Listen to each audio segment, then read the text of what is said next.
Well, hey, it's Karen again from Rome. I'm actually on the river, Tiber or Tiber. I'm actually waiting for this siren to stop. It's interminable. It's like, really? Really? And they're driving like, 10 miles an hour. So, seriously, could we ixnay on the iron say? Anyway, I wanted to answer a question that Trisha Booker asked.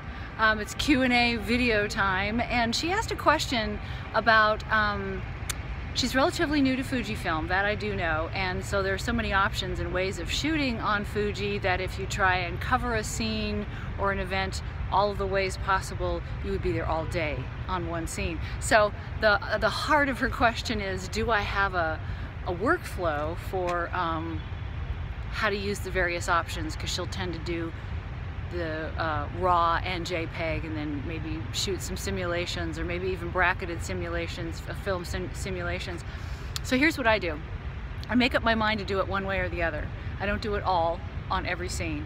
So for me, with the things I'm doing, if I'm shooting landscape and I think it's possible that something I'm shooting could be blown up really big, and by really big I mean like 5 or 6 feet across, which tends to happen sometimes for me.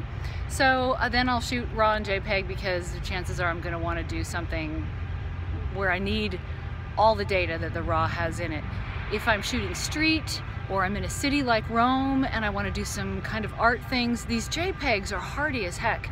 So you don't have to necessarily shoot RAW, and so sometimes, depending on the scene, I will shoot film simulation bracketed, but I usually do one or the other. And I make up my mind based on the type of image that it is and what I think I might want to do with it. So I hope that answers your question decently, and thank you for asking. I love all these questions, you guys. Keep them coming.